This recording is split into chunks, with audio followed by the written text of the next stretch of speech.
چلیے بھائی، اگلا سوال یہ ہے کہ اکثر سنا جاتا ہے کہ خانہ کعبہ اور گنبد خزرہ کے اوپر سے کوئی پرندہ نہیں گزر سکتا، نہ بیٹ کر سکتا ہے۔ اگر یہ سچ ہے تو آپ جیسے ذمہ دار مبلغین کافروں کو کھلا معجزہ دکھا کر جو ہے وہ مسلمان کیوں نہیں کر لیتے؟ شکر ہے جی، کافروں نے یہ گل پتا کہ مسلمان کہنے نے، ورنہ تو کھلے کافر ہی مر جان۔ یعنی یہ اتنا بڑا جھوٹ انہوں نے بولا ہے۔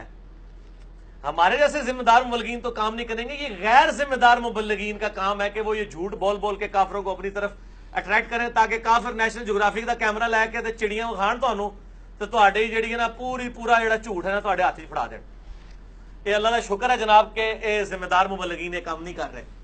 میرے بھائیو، یہ بالکل جھوٹ ہے۔ اس زمانے تک تو چلو چل سکتا تھا جب کوئی خود نہیں گیا ہوا تھا۔ آج میرے بھائی لائیو کیمرے میں بھی دیکھ سکتے ہیں، خانہ کعبہ شریف کے اوپر سے ادھر پتہ لوگوں نے مشہور کیا گیا، وہ جی پچھو چڑیاں دے گولاں دے گول آندے نے، انج کر کے لنگ جاندے نے، انج کر کے۔ جہاز بھی نہیں گزرتا کہتے ہیں، جہاز بھی نہیں گزرتا۔ اے جناب، جہاز گزرنے کی آپ اجازت دیں، ہم گزرواتے ہیں جہاز اس کے اوپر سے۔ وہ تو ویسے ہی نو فلائی زون انہوں نے ڈکلیئر کیا نا، اس لیے نہیں جہاز گزرتا۔ وہ تو پاکستان میں بھی کئی جگہ جہاز نہیں گزر سکتا۔ اے پھکی، نو فلائی زون ہے نا بھائی، نو فلائی زون تے نہیں ہے نا، مطلب جب نو فلائی زون ہوگا تو پھر آپ نہیں ہے۔ تو ہماری جو جہاں پہ بھی سینسٹیو تنصیبات ہیں وہاں کے وہ نو فلائی زون ہے، تو وہ جہاز گزرنے نہیں دیتے، ورنہ تو گزر سکتے۔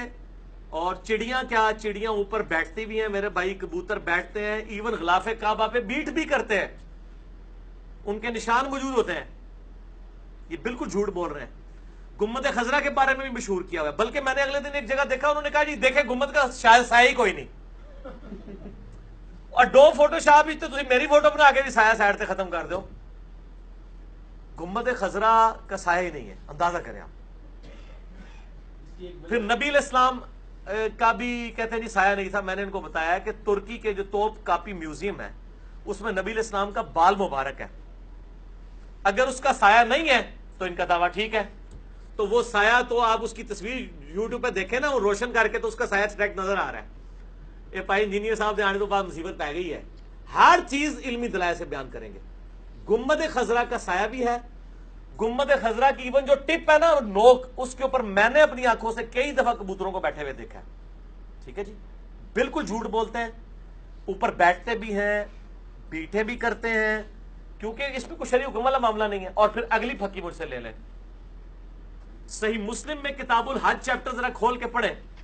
یزید کے دور میں خانہ کعبے پہ چڑھائی کی گئی، خانہ کعبے کا غلاف بھی جل گیا، دیوار بھی زخمی ہو گئی، تو اسی کہتے اس نے چڑی نہیں پر مار دی تو یزید نے تو کعبہ ہی پان دیتا سی جے، حجاج ابن یوسف نے کعبہ پان دیتا سی منجریک نال بمباری کر کے۔ مسلم شریف میں کھول کے پڑھ لیں تو چڑی تو بڑی چھوٹی شے ہے، اس پہ تو بمباری ہوئی، خانہ کعبہ شہید ہوا۔ وہ ابرا والا معاملہ ایک ہی ہوا ہے، اللہ تعالیٰ نے حفاظت کی ہے، ہمیشہ نہیں حفاظت ہوگی۔ صحیح بخاری میں ہے کہ میں اس حبشی کو بھی دیکھ رہا ہوں جو قرب قیامت سے پہلے کعبے کی اینٹ سے اینٹ بجا دے گا۔ وہ ایک دو واقعات ہی ہوتے ہیں، یہ نہیں ہوتا ہمیشہ رول ہے کہ جی وہ ابراہیم علیہ السلام کے لیے آگ ٹھنڈی ہوئی تھی تو ہمیشہ ہی اب ٹھنڈی ہوگی، نہیں، کئی صحابہ کو آگ میں جلایا گیا۔ لہٰذا یہ شعر ہی ہے بس، وہ آج بھی ابراہیم سا ایمان پیدا تو آگ کر سکتی ہے اندازے گلستہ پیدا۔ یہ انہوں نے تھریٹیکل بات کی ہے کہ چونکہ ابراہیم والا ایمان پیدا ہی نہیں ہونا لہٰذا آگ ٹھنڈی نہیں ہونی، اے مطلب لیا کرو یہ، ہاں یہ ہو ہی نہیں سکتا۔ صحابہ کرام سے بڑھ کے کس کا ایمان تھا؟ ان کو تیل کے کڑاؤں میں جلایا گیا، کیا ان میں ابراہیم علیہ السلام والا ایمان نہیں تھا؟ تو کیوں نہیں بچے؟ امیر حمزہ کا ایمان، جس کو اللہ کے نبی فرما رہے ہیں کہ سید الشہداء ہے اور اللہ کا شعر ہے، شہادت کے بعد ان کے ناک کان یہ ساری چیزیں کاٹی گئی ہیں، مسئلہ کیا گیا لاش کا، تو ان میں ابراہیم سا ایمان نہیں تھا؟ یہ صرف شعر ہی ہیں، وہ آج بھی ابراہیم سا ایمان پیدا، یہ ہونا چاہیے چونکہ آج بھی نہیں ہو سکتا لہذا یہ نہیں ہوگا، یہ شعر ہونا چاہیے۔ ٹھیک ہے، یہ صرف جوش دلانے کے لیے، اور شاعروں کا کام ہوتا ہے کہ جوش دلاتے ہیں، ٹھیک ہے نا، اس طرح نہیں ہوتا، وہ ایک ہی واقعہ تھا، ہو گیا۔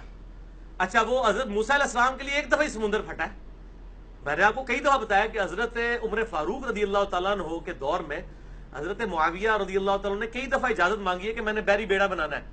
حضرت عمر نے کہا کہ یہ بحری بیڑا اگر ڈوب گیا، انہوں نے کہا کوئی بھی نہیں بچے گا، لائف بوٹس تو نہیں ہوتی تھی، انہوں نے کہا نہ بھائی میں نہیں رسک لینا، زمینی جہاد کرو، سمندری جہاد نہیں کرنا۔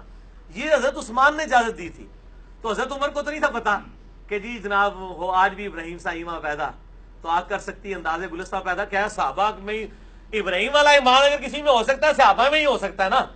ان کے لیے تو کوئی نہیں, نہ تو آگ ٹھنڈی ہو رہی ہے اور نہ سمندری بیڑے میں ان کے لیے کوئی جگہ بن رہی ہے. حضرت عمر کو تو یہی پتا ہے کہ ڈوب جان گے, تو میں نہیں بنان دینا. ساری کی ساری چیزیں جذباتی ڈاکٹرائن ہے. تو ٹھیک ہے, لوگ گرمائیں, اس کو شعر و شاعری رہنے دیں, دین بنا کے نہ پیش کریں خوب جھومیں, لیکن بھائی ریالٹی کچھ اور جائے. ٹھیک ہے نا جی, ریالٹی کچھ اور ہے. تو یہ جو اس طرح کی چیزیں یہ بالکل جھوٹ ہے, اور اللہ کا شکر ہے کہ یہ باتیں انگریزی میں نہیں ہیں, ورنہ گورے کبھی مسلمان نہ ہو. اللہ کا نام ہے, پاکستانی علماء سے میری ریکویسٹ ہے کہ انگریزی نہ سیکھیو. جو تسی یہ گلاں شروع کرتی ہیں, گوروں نے جناب وہ نیشنل جیوگرافی کا کیمرہ لے کے خانہ کعبے میں پہنچ جانا, انہوں نے کہا چھڑ دو اسلام دی کہانی ہے تے تو چیک کرنے. تو آڈی ساری چڑیاں پھڑیاں جانیاں دے, سارے کبوتر پھڑے جانے دے, الٹا اسلام کی بدنامی ہو جانی ہے. بالکل جھوٹ ہے یہ, ٹھیک ہے, جھوٹ بول رہے ہیں. اچھا اور سر میں نے بتا دیا نا, چھوڑ دو سائنٹیفک, ہی جھوٹ ہے. تھوڑے دسنے کیا ہو جائے گا, پریکٹیکلی موجود ہے.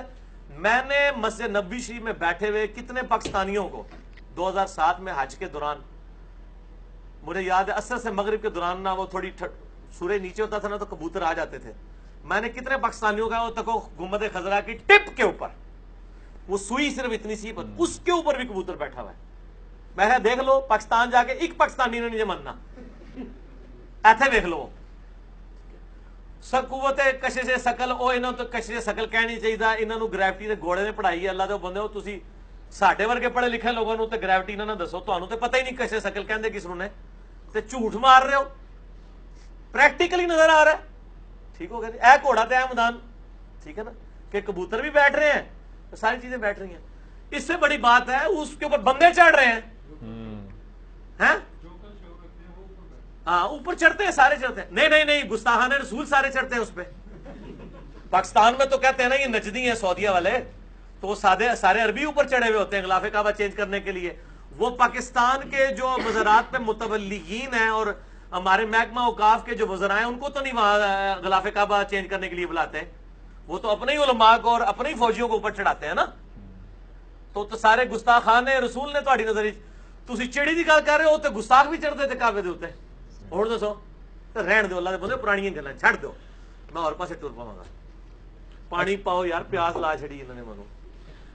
اچھا علی بھائی اس میں یہ بتائیں کہ بات ٹھیک ہے. اچھا گنبد خضرا کی اتنی فضیلت کہاں پہ, مطلب اس کی تو پہلے فضیلت ہی کوئی نہیں ہے, جبکہ آپ نے رسول اللہ صلی اللہ علیہ وآلہ وسلم کی آخری وصیت کے اندر بھی لکھا ہے کہ یہ الوفاء کتاب کے اندر انہوں نے لکھا ہے, اس عمل کو کنڈیم کیا گیا ہے. تو یہ فضیلت کہاں سے بنا لی گنبد خضرا کی؟ وہ بس انہوں نے خود بنائی ہے. خود احمد بریلوی صاحب نے لکھا ہے کہ 668 ہجری میں یہ گنبد رکھا گیا. حالانکہ گنبد بنانے کی ٹیکنالوجی قبل از مسیح ہے. نبی علیہ السلام کی وفات کے بعد 650 سال تک گنبد نہیں تھا. تو گنبد کے اوپر میرا یوٹیوب پہ کلپ ہے, گنبد خضرا اور قبروں اور مزارات کے احکامات, وہ آپ دیکھ لیں. میں نے رسول اللہ صلی اللہ علیہ وسلم کی آخری وصیت ہے, اس میں نے سب کچھ بتایا.